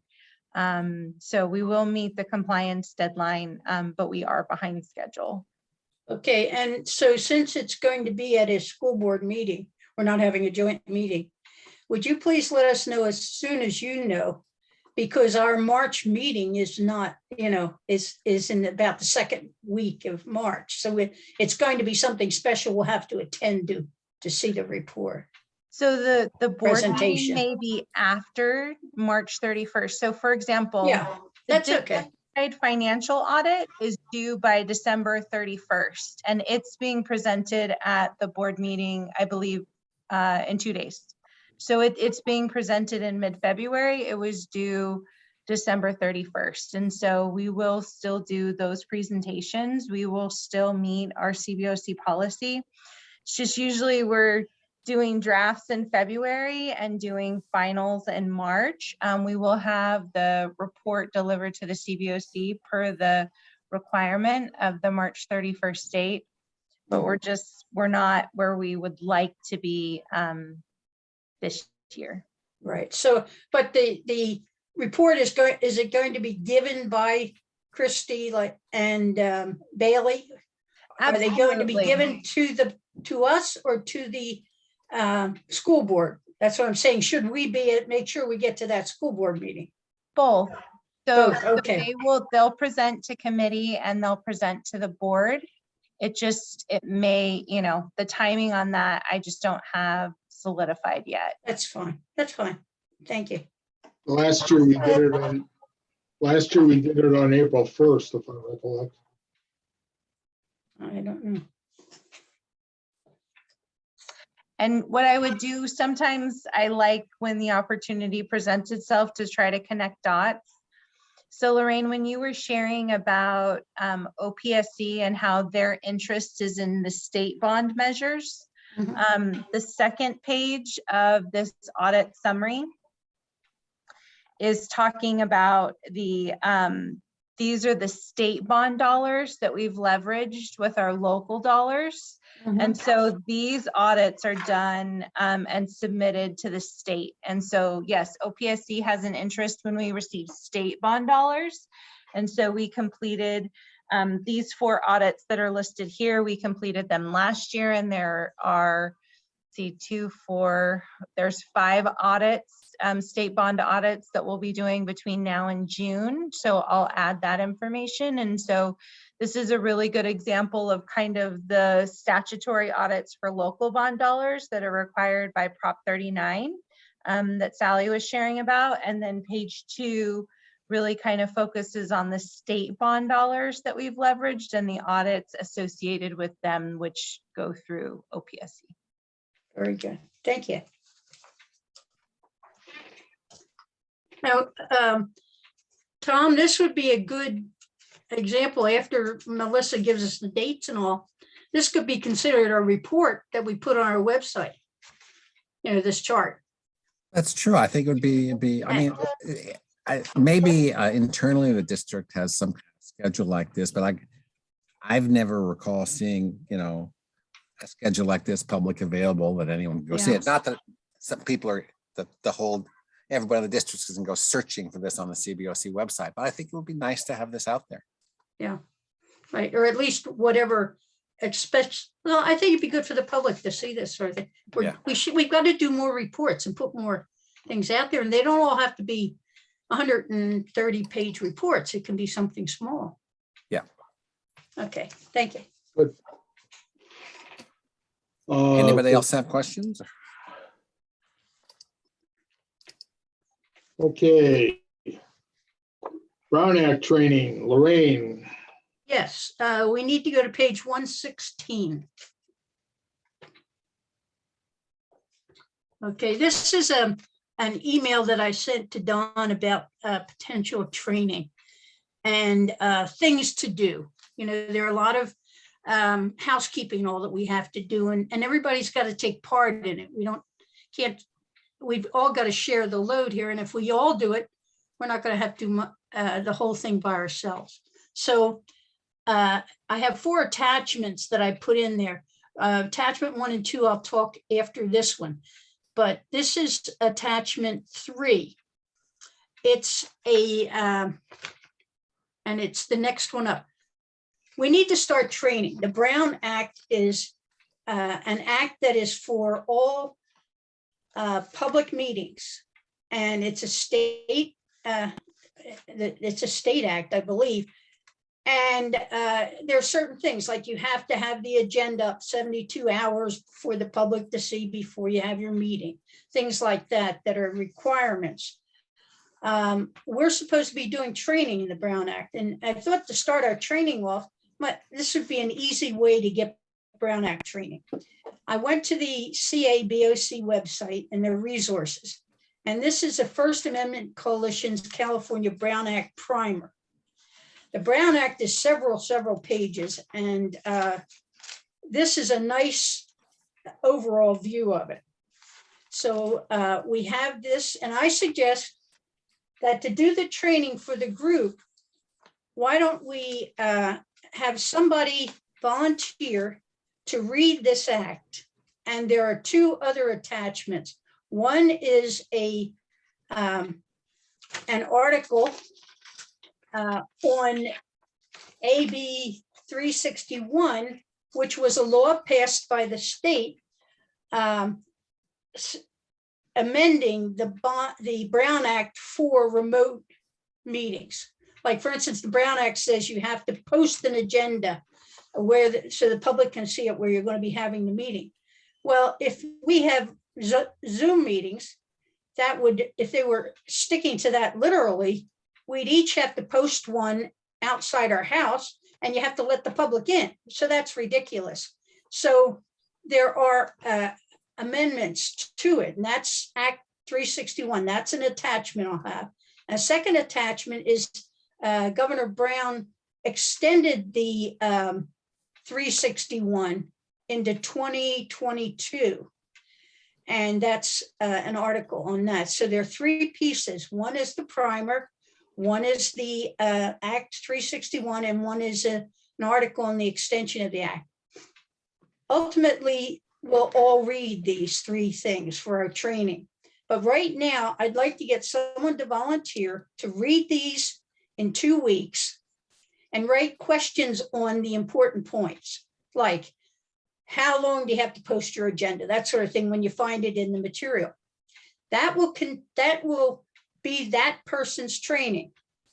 Then we'll take the question list and everyone else in the committee will put answers to these questions.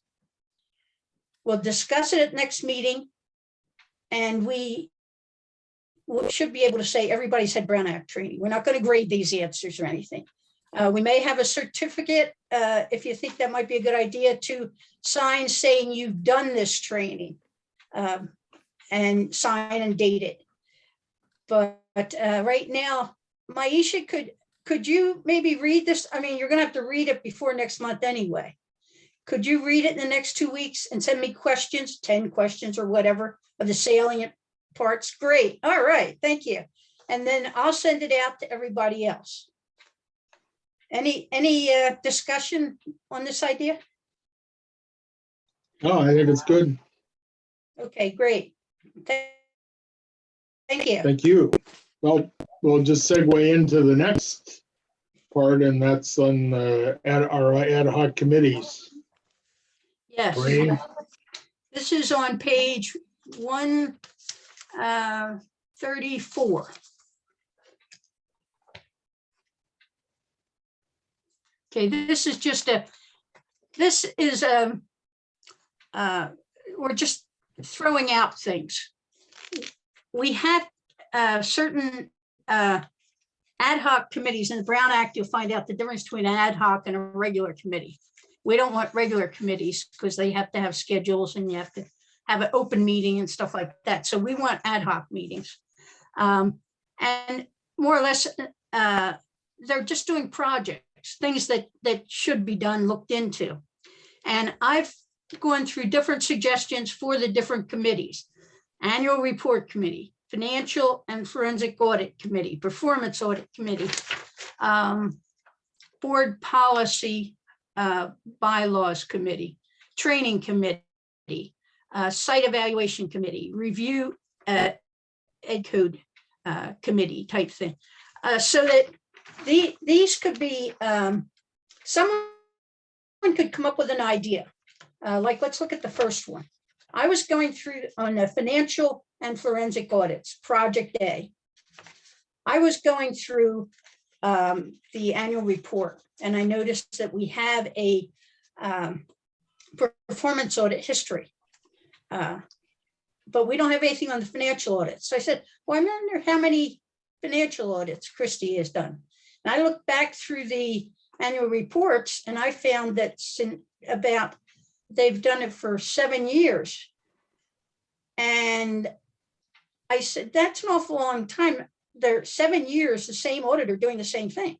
So then I looked into the performance audits, and sure enough, and it went back to 2015. So between 2015 and we have a contract with them to 2023, Christie is doing the audits. Now, I don't know if ever since I've been on, they've never given any bad audits. Everybody's passed all the time. So in management, in industry, they have audits, and they have rules like the automobile industry. They do it every 3 years. There's an international standards organization. They suggest 7 years or whatever. So I asked Nydia, our internal auditor, is there anything in the government law that says how many years before you change auditors? And she came back with me and gave me a law number, government code 12410.6. And it says that every 6 years you have to change the manager who does it. And I looked at our audits, and here they never sign who's doing anything on it. They don't even sign who sends you the letter. They say on it, Christie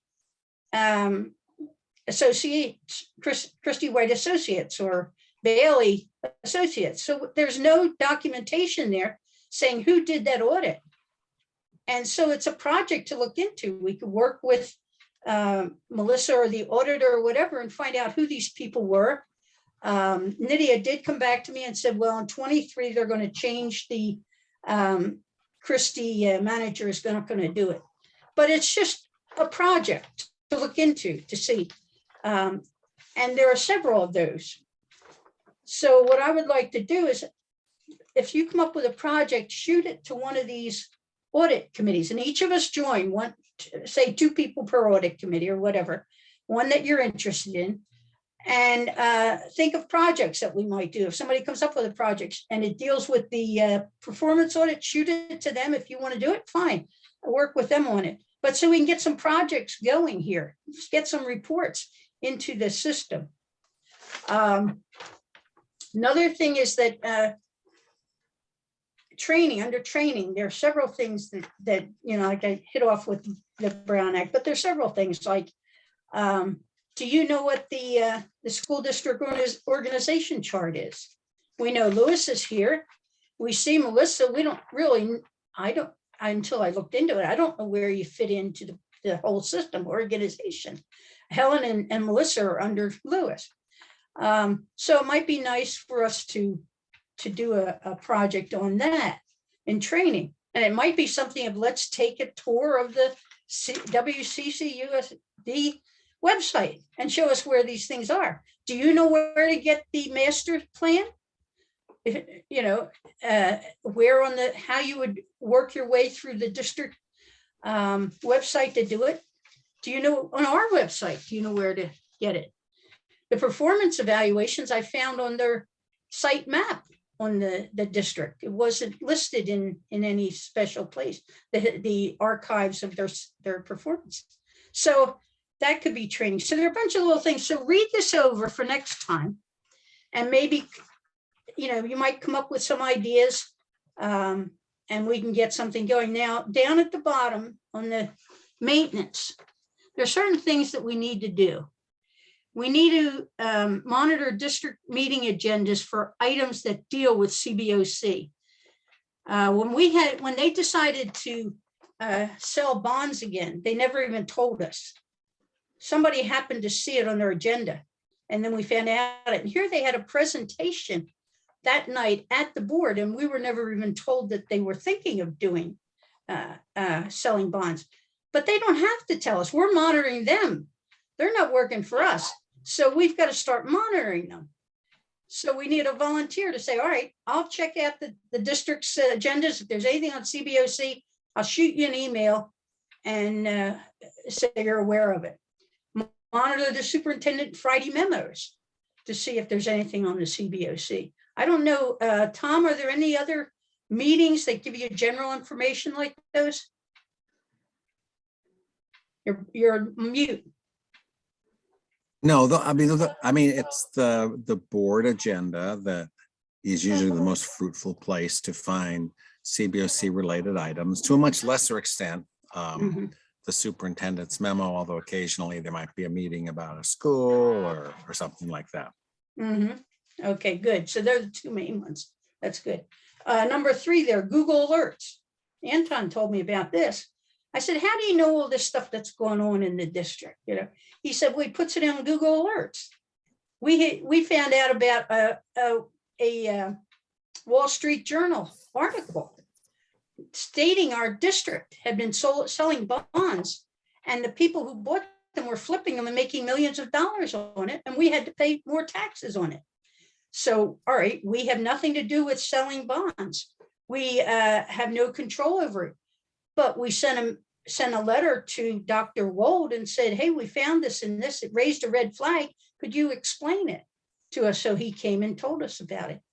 But if you put good, so if we have some person, not everybody wants to get everything there is about WCCUSD, but if we have one person that volunteers to do it, put in the trustees' names, put in the superintendent's names, put in the CBO's name, and any articles will come to you that deals with them.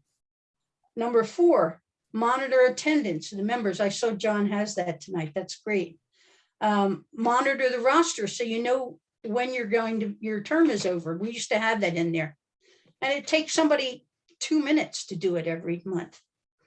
monitor CBOC requests for information, that you see that one is out there and it hasn't come in, then look into it type thing. So these are suggestions of how we can get involved. And it doesn't take a lot of time for each person to get into the monitoring. So take a look at it and we'll talk about it next month. You don't have to choose today, but think about choosing a couple of these ad hoc committees or that you would be willing to be on. Any questions? Nope. Okay, that's it for mine. All right, thanks, Lorraine. Lorraine just mentioned that I have attached the calendar that we approved that back in December as to when our meetings are, and then we had so few members up until Tom joined that now we have 7. So I've started that attendance list again. So we'll keep that, and as Lorraine's suggestion on, well, I'll put the roster together and with the service dates, I guess one can call them, Yeah. when the terms expire, when they started. John, can I make a comment here? Yes, sir. You know, part of the reason that we traditionally kept this log is because there's a provision in the bylaws for, and I don't remember exactly what it is because it's been a while since I looked at it, like, if someone doesn't attend enough meetings, the committee can vote to ask them to resign. I could put together, you know, a listing of what attendance has been for the last year. You know, we do have a member who's on leave right now, and that's okay. But I always thought it was useful to see who was coming to meetings and who wasn't. So that's kind of looking at the last 12 months as well as having this thing for going forward. Yeah, quite. You know, Tom, it's as short as it is because I couldn't get my between Microsoft spreadsheet and converting that over into Adobe. I couldn't make it 1 year. Oh, okay. So, but I think that's, you know, and so your point is that you keep the 1 year in there and then you just drop a month. Yeah, yeah. You drop a month every month. Right. And I think that's really important. But, you know, from my standpoint, we can just kind of start with the, you know, we could start with this December and fill it in as we go. I'll play with this spreadsheet a little bit more. Okay. Yeah. John, I don't, you're saying we're going to start with this month and go on, but Joseph has been on leave Well, and for that's an awful another long time. I don't know. I'll just Louis, do you know anything about Joseph's status or not? I can't get him to respond. No, but I will reach out to him to see if I can get an update. And I'll let you know. If you can do that, and because it would be nice to have all 7, the minimum of 7 active. I understand there's some personal reason as to why he's on the leave, but you know, if he's going to continue, we want him back as soon as possible. If not, we'll have to look at replacing him. I can do that. Okay, thank you. With that, I don't have anything more, and our next meeting is March 14th. And I don't know, Louis, do we have any kind of update at all as to whether we're going to be able to meet in person or the district just going to continue on Zoom for a while? Actually, we can meet in person. The board has continued to pass the resolution that allows us to meet via Zoom as we're doing tonight, but there is nothing that prohibits us from meeting in person. So if it's a desire of the community to be in person, we could do that. yeah, we'll see how we'll see how we'll see how things go over the next couple of weeks. Louis? But I'm sure there are still some people that will want to participate by Zoom. Are there And any, that's allowable underneath the current resolution. are there any COVID restrictions for having meetings in person? Would you get that to us if there are? We will. Thank you. Okay, all right, well, thanks. So until March 14th, thank you, and I'll adjourn the meeting at 8:05. I know. Bye. Good night. Good night, all. Thanks very much. Yep, Hey, bye. thank you. Thanks so much, everybody. So long.